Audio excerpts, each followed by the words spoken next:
Hey there guys, I'm here in my cozy Slytherin robe to talk to you about some books that I've read in November, as well as maybe some TV shows and movies we'll see in the end. But we're going to start off with the books.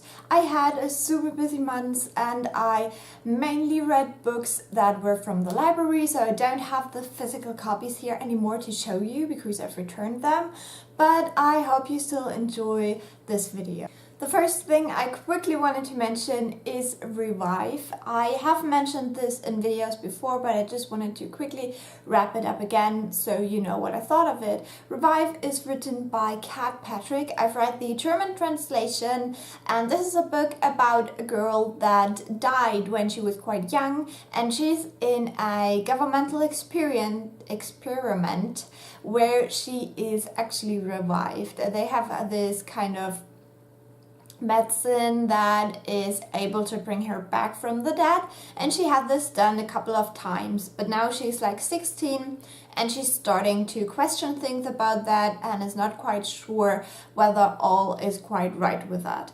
So I thought that this book had a very interesting premise, but the book itself wasn't that great. Now this book tried to tell two stories at once. One is the one I just told you. The other one is the story about a girl that has her first real friend in life, and then she finds out that that friend has cancer and that she's going to die. And I think these are both very important stories, or yeah, maybe the cancer one is like an important story. The other one is super interesting, and you know, you can make up your mind about that and think about it. But this was just too much for one book that is targeted towards, you know, young adults and teenagers. So all in all, I thought this book was alright. I think I gave it like 3 stars, but it just tried to do too much and it wasn't able to accomplish that. The next book I quickly wanted to mention is Ties. I got this in a moth box, and it's by Domenico Starnone. Now this is an Italian book which was translated into English by a person that I don't want to say because, you know, I'm butchering names. So Ties is about a marriage that is kind of broken, and it is told on different like times. I don't know how to say that, but you have basically, I think, 3 parts. The first part is letters from the wife to the husband. The second part is the narrative of the husband much later in life. And the last part is from the point of view of the children even later. So I found this super hard to read because most of this book is a man making excuses for leaving his family, for leaving his wife, for falling in love with a younger woman just because he didn't like the responsibilities that came with the family. And since my parents got divorced when I was quite young, this is a horrible book for me to read. But it's very short, though I just went with it and finished it. And this is quite a weird story. You don't really know what's going on, and honestly the one thing I was most concerned about was the cat they have. So yeah, this is definitely something very special, but something you could try if you're into stuff like that. Like if you like books that are a little bit weird, and let you have a look at different people's lives. So yeah, that I would recommend. I think I give it like a 3 star as well, because it was written quite nicely, but it's just not the book for me. Then the next book I wanted to talk about is Nerve. Now you've probably all heard of the movie that came out, I think this year, about this book, and before that I had never heard about it, so when I saw it in the library I wanted to get it. It's written by Jean Ryan, and I must say I was pleasantly surprised by this book. I had heard quite mixed things about it, and people were like, well, it's not a good book and stuff like that. While it is not really like the most fantastic book you'll ever read, for a young adult book it was good fun. I think the main message is super interesting, and interesting to think about, like how far would you go and what would you do in those situations. I think the ending was quite well done as well. I just really liked that kind of little tiny twist at the end. And all in all, I mean, it was a little bit insta-lovey, and you have to know that when you go in. And I was like, okay, maybe there's like a reason behind it, and maybe, you know, it will make sense in the end. And it doesn't really. They try to do it a little bit, but it just felt very insta-lovey. So if you're okay with that, I would say, you know, try it. It's good fun, and if you're, you know, into just fun YA books, I don't see why you wouldn't like this. So I think I gave this one around 3 stars as well. Wow, that was such a great month. Next book I wanted to talk about is 1001 Night, which is, you know, the fairy tales about Scheherazade, who is this like a queen, I would say, in the Arab world. She's married to a caliph, and he used to kill his wives because his first wife actually cheated on him when he was away, and so he decided he can never trust a woman again, and so he marries and then kills the wife the morning after, and does that over and over and over again. And then one day Scheherazade decides to stop that. She marries him and starts telling him stories, but they always end up with a cliffhanger, so he has to wait for the next day to hear how the story progresses. And then you're reading all these stories. And I wanted to read the original of that. Now it is quite, unclear what really is the original, but this was a translation of one of the oldest texts they found, and it was very interesting. It had a good introduction by the translator, and also in the end there was quite a bit of a discussion, and she just really lets you know a lot of the details about this. So this was a German translation that I read, but I'm pretty sure there are similar English books as well.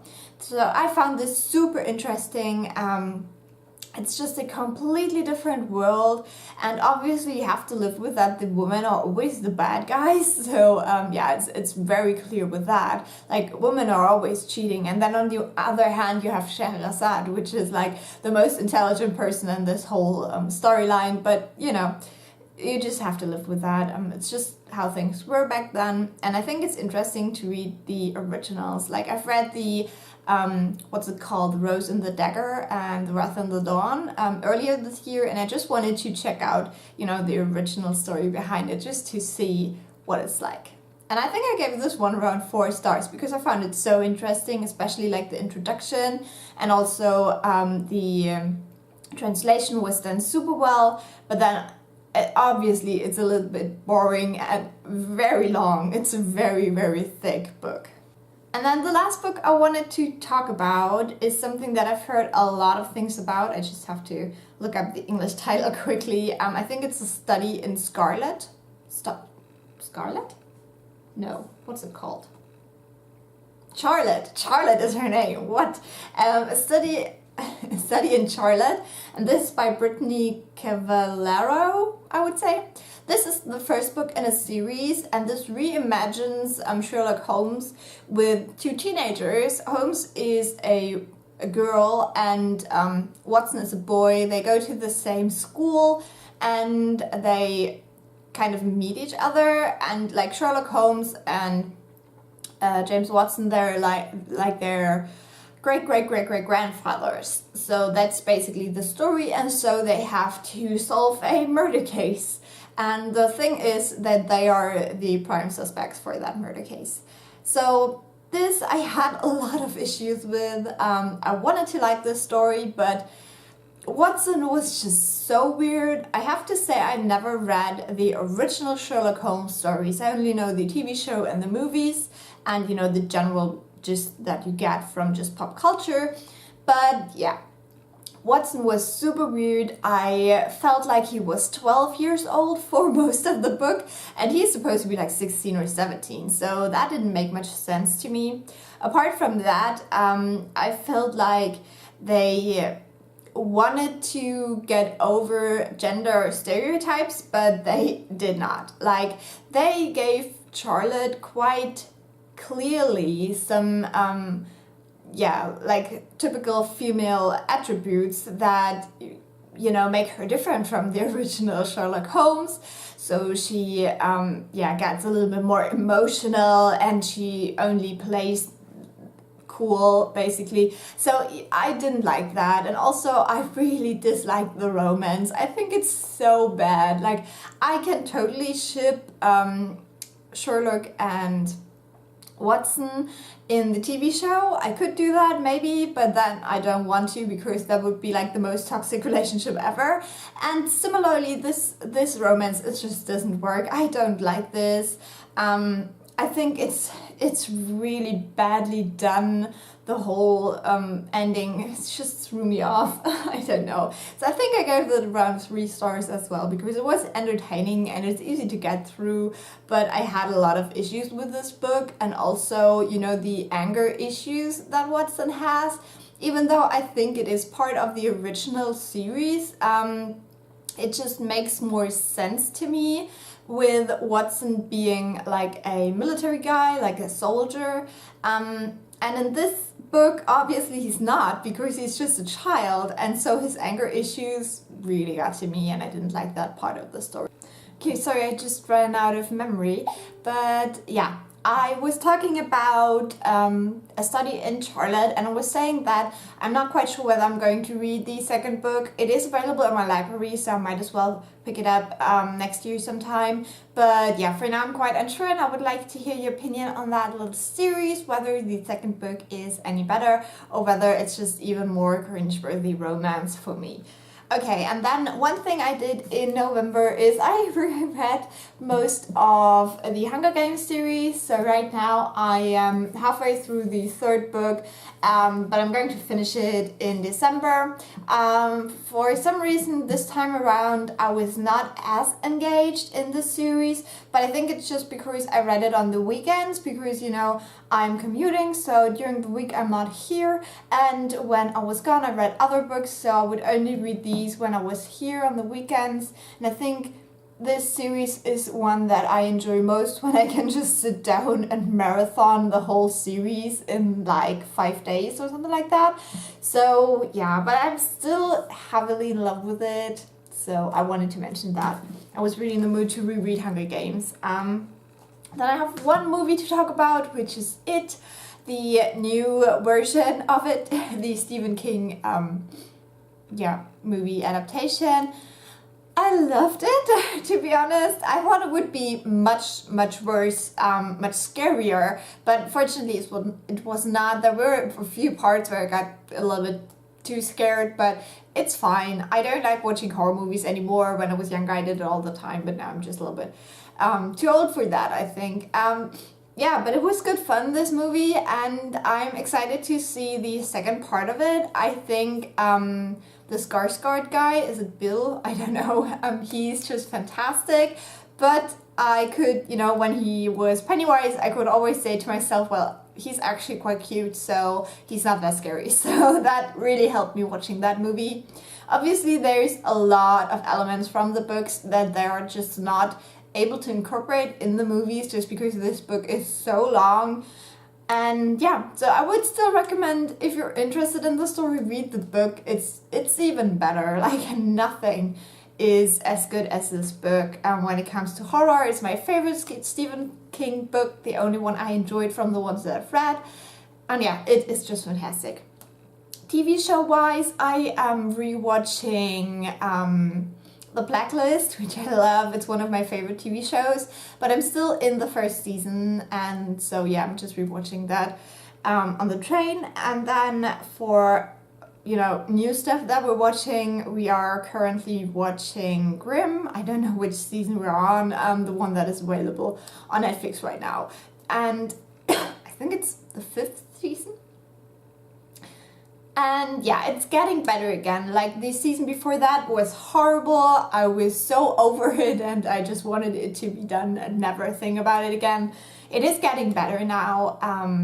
But yeah, the first couple of episodes of this show were the best ones, I think. And we're not quite sure what we're going to watch next, because there's just too much. There's too much to choose from. So yeah. Before that, we obviously finished Stranger Things 2, and I loved it. I am watching that little mini-series that came with it, with the interviews, and it's super cute. I'm so in the Stranger Things fandom, kind of. Just love them. I watch all those interviews on YouTube and stuff like that. And yeah, Steve is my favorite character. I was so worried about him for the whole second season. Like, he is my baby. I love him so much. And I think the actor is actually younger than I am, which kind of makes me sad. But yeah, that's just life. So that would be all I wanted to talk about quickly in this video. If you have any books, TV shows, or movies you want to recommend to me, please let me know. Also, let me know what you've read recently, and I'd love to hear about that. And if you subscribe, I will talk to you soon. Bye!